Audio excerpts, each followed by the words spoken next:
वंचित बहुजन आघाडीने जिल्हाधिकारी व उपजिल्हाधिकारी यांना निवेदन दिलं। मागासवर्गीय समाजाच्या विकासासाठी त्वरित कार्यवाहीची मागणी।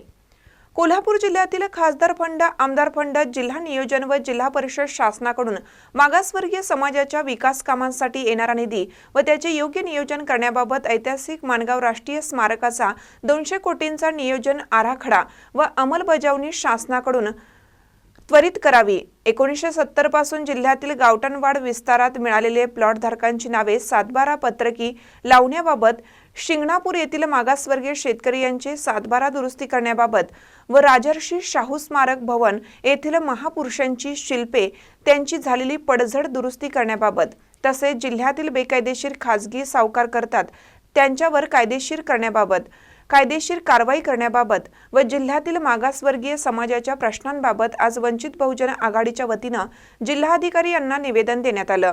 आज वंचित बहुजन आघाडीने निवासी उपजिल्हाधिकारी संजय तेली यांची भेट घेऊन निवेदन दिलं। निवेदनात दिलेल्या विषयी संबंधित प्रशासन अधिकारी यांना याबाबत चौकशी करून कार्यवाही करण्याचं आश्वासन दिलं। याचबरोबर वंचितच्या जिल्ह्यातील इतर विषयातील मागण्यांबाबत जिल्हाधिकारी यांच्यासोबत पुढील आठवड्यात स्वतंत्र बैठक घेण्याचंही आश्वासन दिलं।